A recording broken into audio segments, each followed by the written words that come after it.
Hello दोस्तों, कैसे हैं आप लोग। चलिए अपने सीरीज का लेक्चर आगे बढ़ाते हैं। हम कल कूलम्ब्स लॉ पढ़े थे। पिछले लेक्चर में हमने कूलम्ब्स लॉ देखा था। कूलम्ब्स लॉ में कुछ बातें करी थी, कुछ ऑब्जेक्टिव्स देखा था। उसी को आज कंटिन्यू करेंगे। कुछ और ऑब्जेक्टिव्स हमारे पास आ रहे हैं, उनको देखना है। फिर हम लोग वेक्टर रिप्रेजेंटेशन देखेंगे कूलम्ब्स फोर्स का, फिर सुपरपोजिशन प्रिंसिपल देखेंगे। आज के लेक्चर में देखते हैं हम लोग। सबसे पहले मैं आपको बता दूं, जो हमने कूलम्ब्स लॉ पढ़ा था, कूलम्ब्स लॉ, कूलम का नियम क्या पढ़ा था हमने, F equals to 1/4 pi epsilon not Q1 Q2 upon distance का स्क्वायर। यही तो था हमारा, ये Q1 था और ये Q2 था, ये डिस्टेंस था R था हमारा। इतना फोर्स हमने वैक्यूम में देखा था। यहाँ पे हमने बात कही थी कि एप्सिलॉन नॉट क्या था हमारा, एप्सिलॉन नॉट था परमिटिविटी ऑफ फ्री स्पेस। इसका वैल्यू हमें पता था, ये था permittivity of free space. Hindi में बोले तो निर्वात की विद्युतशीलता। ये विद्युतशीलता क्या है, इस पर बात करेंगे हम लोग आज। विद्युतशीलता क्या है हमारा, मैं दिखा दूं कि विद्युतशीलता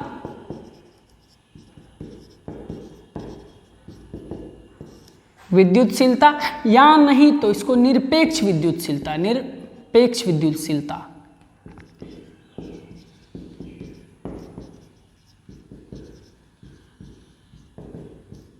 है ना। इसको अंग्रेजी में बोलेंगे परमिटिविटी और एब्सोल्यूट परमिटिविटी क्या होता है, इस पे चर्चा कर लेते हैं हम लोग।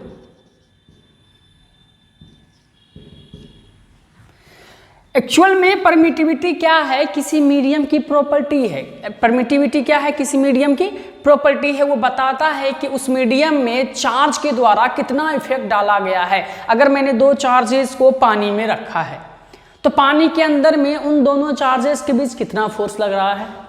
अगर मैंने चार्जेस को हवा में रखा है तो हवा में दोनों चार्जेस के बीच कितना फोर्स लग रहा है, ये कौन बताएगा, ये बताएगा हमारा विद्युतशीलता यानी परमिटिविटी बताएगा।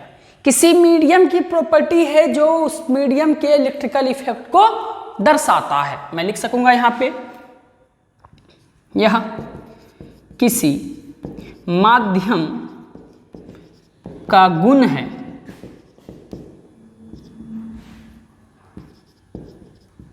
जो उस माध्यम के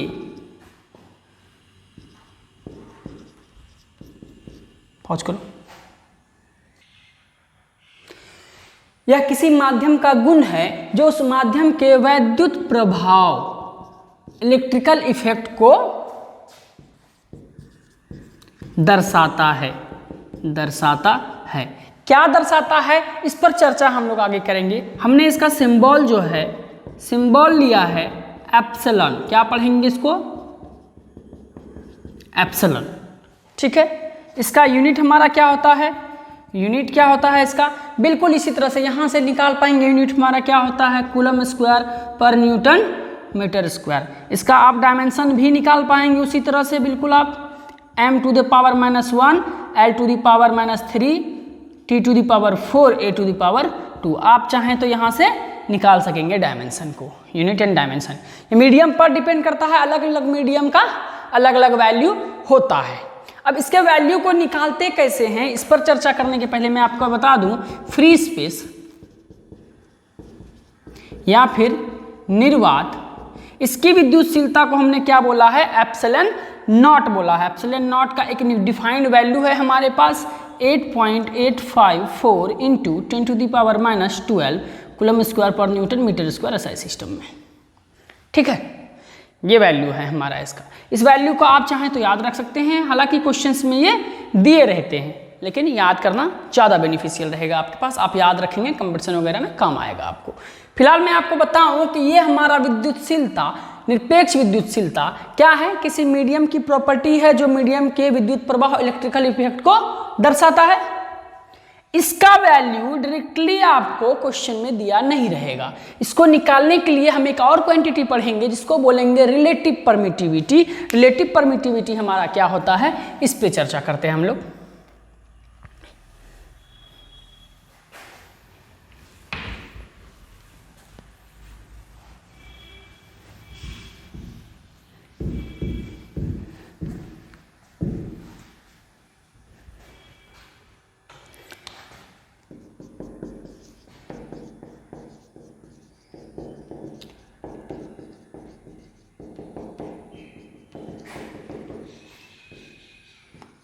आपेक्षिक विद्युतशीलता। आपेक्षिक विद्युतशीलता क्या होता है, इस पर चर्चा कर लेते हैं। एक्चुअल में यह एक रेशियो है जो हम दो तरह से डिफाइन करते हैं। पहले एक तरह से डिफाइन करेंगे निरपेक्ष विद्युतशीलता एवं निर्वात की विद्युतशीलता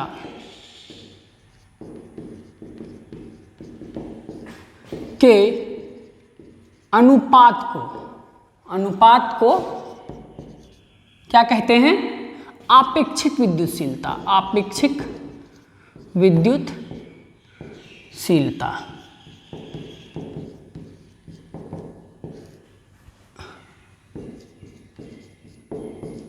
कहते हैं। मैथमेटिकली मैं अगर दिखाऊं आपको, अगर हमने एप्सिलन आर लिया है, रिलेटिव परमिटिविटी को, आपेक्षिक विद्युतशीलता को एप्सिलन आर लिया है, और हमने निरपेक्ष विद्युतशीलता को एप्सिलॉन लिया है, और निर्वात की विद्युतशीलता को एप्सिलन नॉट लिया है, तो क्या ये हमारा फॉर्मूला नहीं बन गया?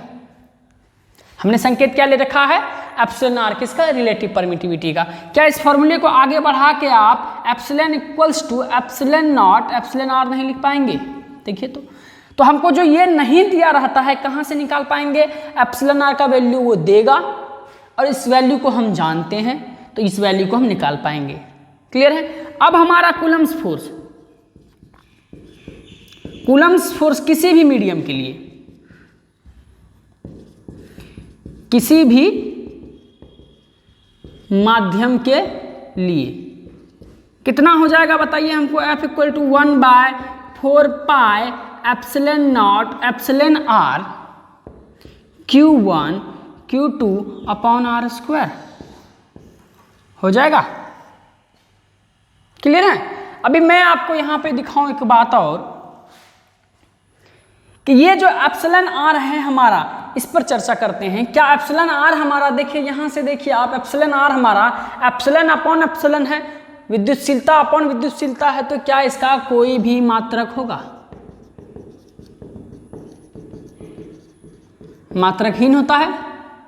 क्या वीमा होगा? जब मात्रक ही नहीं है तो वीमा भी नहीं होगा, वीमाहीन होगा, है ना। No unit no dimension. चलिए इसका वैल्यू, एप्सिलन आर का वैल्यू, मिनिमम वैल्यू कितना होता है, न्यूनतम मान 1 होता है, किसका,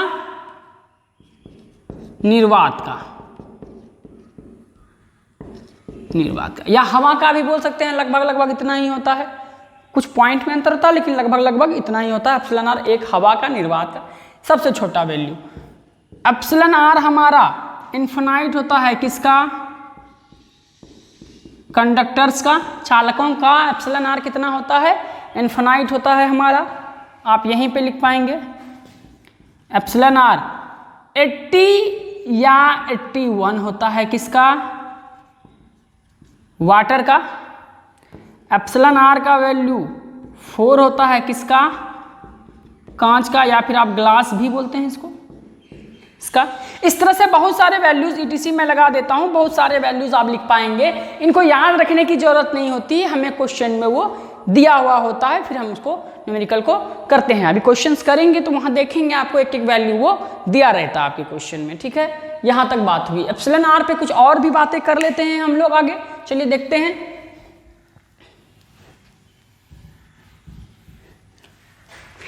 इसका एक दो और नाम है, क्या क्या नाम है उस पर बात कर लेते हैं हम लोग। देखिए इसे किसे, रिलेटिव परमिटिविटी को स्पेसिफिक इंडक्टिव कैपेसिटी, शॉर्ट में SIC भी कहते हैं। क्वेश्चन में कई बार आपको ये वैल्यू दिया रहेगा, बोलेगा SIC इतना है, तो आपको समझ जाना है वो रिलेटिव परमिटिविटी दे रहा है। अगला देखिए, इसे डाइलेक्ट्रिक कांस्टेंट, परावैद्युतांक हिंदी में है ना, परावैद्युतांक भी कहते हैं। आपको कहीं कहीं परावैद्युतांक बोल के दे देगा, तो आपको समझ में आना चाहिए कि वो रिलेटिव परमिटिविटी दे रहा है। क्लियर है? चलिए आगे बढ़ते हैं इस पर। एप्सिलॉन आर का मान तापमान बढ़ने पर घटता है। धीरे धीरे अगर मीडियम का टेम्परेचर बढ़ाएंगे तो मीडियम का एप्सिलॉन आर का वैल्यू घटेगा। इससे हम पता कर पाएंगे फोर्स के बारे में, फोर्स का वैल्यू घट रहा है या बढ़ रहा है। क्लियर है? चलिए अब आते हैं एक और फॉर्मूला एप्सिलॉन आर का बना पाएंगे आप, Fm/F, जहां आपका Fm क्या है, किसी माध्यम में फोर्स। क्लियर है? चलिए, एंड F या फिर FO आप ले लीजिए, ज़्यादा बेहतर रहेगा, निर्वात में फोर्स या बल। ठीक है, दो चार्जेस के बीच निर्वात में जो बल लगेगा और किसी माध्यम में बल लगेगा, उन्हीं दोनों चार्जेस के बीच में उनका जो अनुपात होगा वो एप्सिलॉन आर का वैल्यू देता है। ये भी आपको न्यूमेरिकल बनाते वक्त काम आएगा, इसको भी आप याद रखेंगे। अभी इस पे हमने जितनी बातें करनी थी, एप्सिलॉन आर पे जितनी बातें करनी थी हमने कर ली है। अभी मैं कुछ और आपको एक दो क्वेश्चंस करवा रहा हूं, उससे आपको बेनिफिट होगा। कूलम्स लॉ पे जो हमारा क्वेश्चन बनता है, एक दो क्वेश्चन हम लोग यहाँ पे करेंगे, मैं आपको करके दिखाता हूं।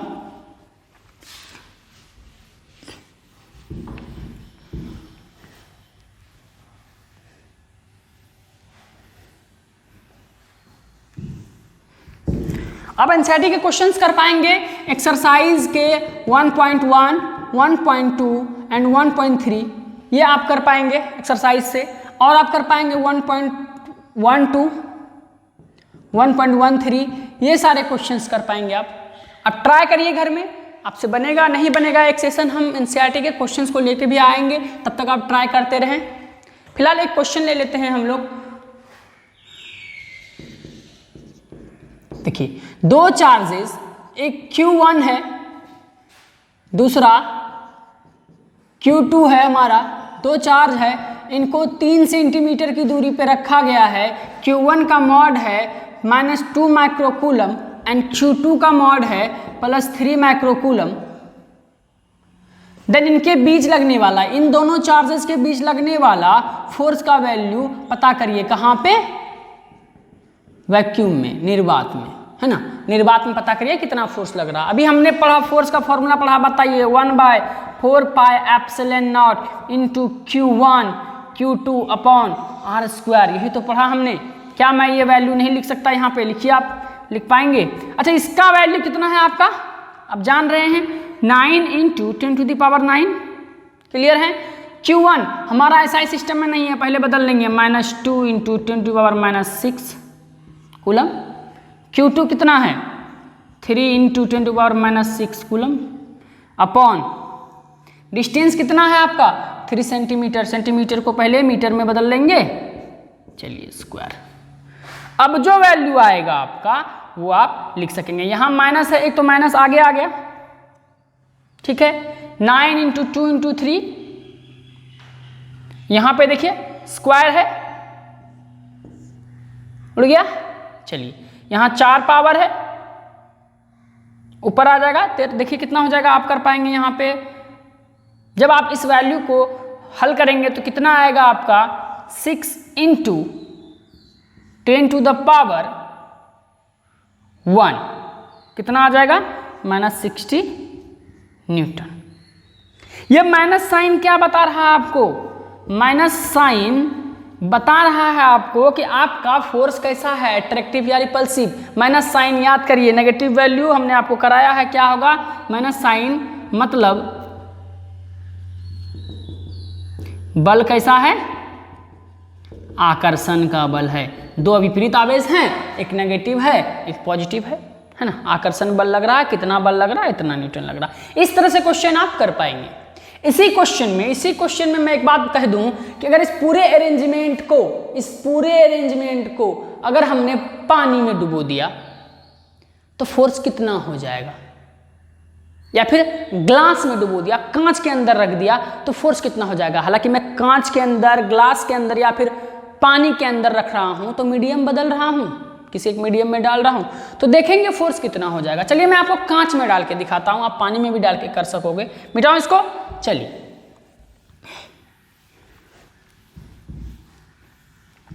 अभी हमने वैक्यूम लिया था, अभी पूरे अरेंजमेंट को किस में डाला हुआ है, मीडियम हमारा कांच रखा है, और कांच का एप्सिलॉन आर का वैल्यू 4 होता है, ये आप जान चुके हैं, मैंने आपको कराया है। चलिए फोर्स कितना हो जाएगा, किसी भी मीडियम में force 1/4 pi epsilon not epsilon R into Q1 Q2 upon R square करा हमने। चलिए हम तो जान रहे हैं 1/4 पाई एप्सिलॉन नॉट का वैल्यू कितना, 9 × 10⁹, ये वाला वैल्यू, ठीक है, अपॉन एप्सिलॉन आर का वैल्यू कितना 4 इंटू Q1 तो हमको पता है -2 × 10⁻6 इंटू 3 × 10⁻6 अपॉन 3 × 10⁻2 का स्क्वायर। जब इसको आप हल करेंगे तो आपको आएगा 60/4, कितना हो जाएगा -15 न्यूटन। हमने देखा हवा के बाद जब हमने कांच में डाला तो फोर्स रिड्यूस हो गया है, यानी मैक्सिमम फोर्स निर्वात में लगता है। उसके बाद किसी भी मीडियम में डालते हैं तो हमारा फोर्स डिक्रीज हो जाता है। मीडियम चेंज होने पर सिंपली निर्वात के अलावा किसी और मीडियम में डालेंगे, किसी और माध्यम में डालेंगे चार्जेस को, तो उनके बीच लगने वाला फोर्स डिक्रीज हो जाएगा, हमेशा डिक्रीज हो जाएगा। निर्वात में मैक्सिमम वैल्यू, क्योंकि एप्सिलॉन आर का वैल्यू सबसे कम जहां होगा वहां फोर्स सबसे ज्यादा होगा। हमने पढ़ा एप्सिलॉन आर का वैल्यू सबसे कम निर्वात में होता है, इसलिए फोर्स भी हमारा सबसे ज्यादा कहां होगा, निर्वात में होगा। ऑब्वियस सी बात है, आप समझ पाएंगे इसको, क्लियर है। चलिए इस तरह से आप क्वेश्चंस कर पाएंगे। मैं 1-2 क्वेश्चन और ले रहा हूं आपके यहां, देखिए।